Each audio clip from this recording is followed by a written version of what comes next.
दोस्तों नमस्ते। आज मुझे बार बार वह फिल्म याद आ रही है, सिंघम। और उस सिंघम में सिंघम को इस तरह मजबूर किया जाता है कि वह सब काम छोड़कर चला जाए, उसके साथ कोई नहीं होता।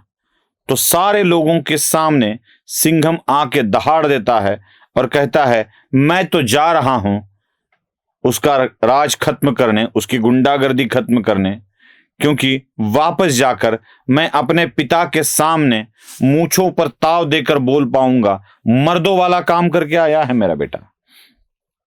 शायद अपने ही लोगों के सामने यह मर्दों वाला काम करके आया है मेरा बेटा, इस वाक्य को कहने की क्षमता एवं अभिमान वाली बात हमें अब आने की आवश्यकता है। अब हमें जागना होगा और अपने ही पुरखों के सामने मर्दों वाला काम करके आया है आपका बेटा, ऐसा कहने की हिम्मत हम में होनी चाहिए। कुछ लोग ऐसे हैं ना कि जो बार बार आपके ऊपर उंगलियां उठाते रहते हैं, आपके ही धर्म को लेकर गलत सलत बातें बोलते रहते हैं और आपको कुछ ऐसे ट्रैप में फंसा के रखते हैं जिसमें आप उलझ जाओ और खास करके उन बातों पर ध्यान ही ना दो। कुछ ट्रैप होते हैं, जैसे किसी प्रार्थना स्थल पर लगा हुआ लाउड स्पीकर, उसको हटाने के लिए एक मुहिम छेड़ी जाती है और कहा जाता है कि यहां का लाउड स्पीकर हटा दो, वहां का लाउड स्पीकर हटा दो। और इसमें हम ऐसी कुछ कृतियां करते रहते हैं जिसमें हम कानून की चपेट में आ जाए। बस शुरू हो जाता है आपके ऊपर कानून का शिकंजा कसना। आसानी से आप लाउड स्पीकर का मुद्दा उठाकर या उस पर कुछ ऐसी कार्रवाई कर कर निकल जाते हैं। दूसरा मुद्दा होता है गौ को पकड़ना और बचाना। गौवंश को पकड़ना है, बचाना है, तो हम चल पड़ते हैं, हाथ में कैमरा, कुछ डंडे और कुछ ऐसी सामग्री लेकर जो गायों को बचाने निकल पड़ते हैं। और फिर रील बनती है, वो राम के गीत लगते हैं, बनाएंगे मंदिर वाले गीत लगते हैं, गौ माता के गीत लगते हैं और रील बनती है जिसमें हम अपना थोबड़ा दिखाकर कैसे उन लोगों को पीटा यह दिखाते रहते हैं।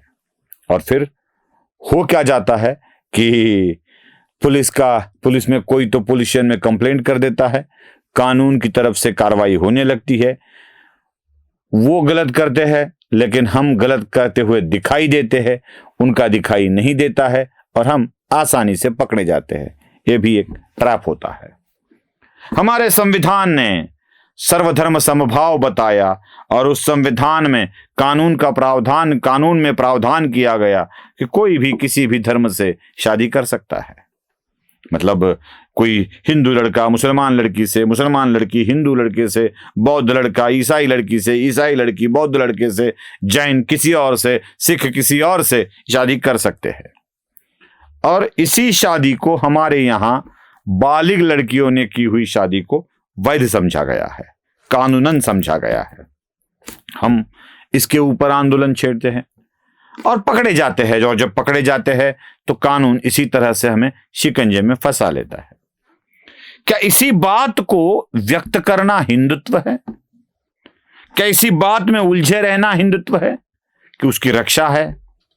जरा सोचिए, हम लोगों को इन बातों में उलझाकर और क्या क्या भ्रम फैलाए जा रहे हैं, पता ही नहीं चलता हमें।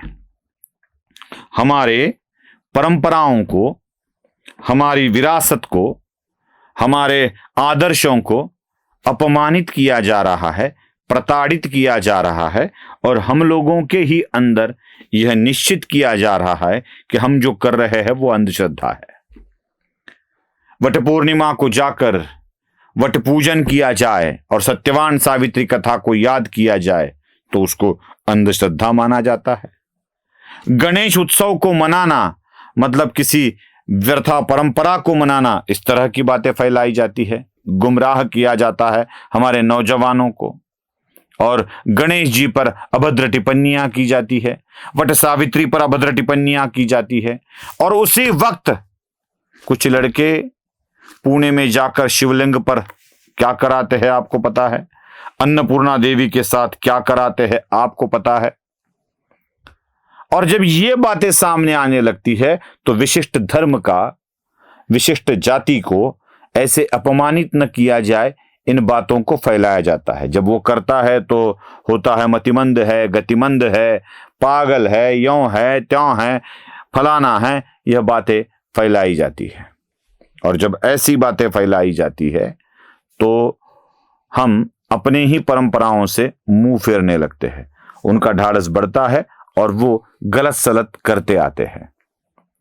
थोड़ा सोचिए, थोड़ा सा सोचिए, यही तो वो चाहते हैं कि आप डरे, आप अपने ही लोगों से नफरत करें, जो आपके लिए काम कर रहे हैं उन लोगों के साथ नफरत करें।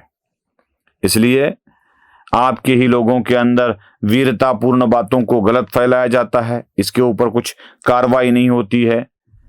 अरे मस्तानी को गणिका कहने वाले लोग, मस्तानी को नर्तिका कहने वाले लोग, मस्तानी नर्तिका नहीं थी ये भली भांति जानते हैं। एक राजा की कन्या थी, और एक राजा की कन्या वीरांगना भी थी, न कि वारांगना। इस वीरांगना कन्या को बदनाम करने वाले अपनी बातें फैलाते रहते हैं। अब इन बातों का जवाब देना आवश्यक है, खुलकर सामने आकर जवाब देना आवश्यक है, क्योंकि यह हिंदू धर्म में ही छिपे लिब्रांडू वामपंथियों की साजिश है और इसी साजिश को समझ लेना होगा। कोई अगर हमारे ऊपर आता है तो उसे उसी तरह का जवाब देना आवश्यक होगा। आप आ रहे हैं यह तो मैं सोच ही रहा हूं, क्योंकि हम सबको, हमारे ही परिवार को जवाब देना है और बड़े फक्र के साथ कहना है, मर्दों वाला काम करके आया है हमारा बेटा। नमस्ते।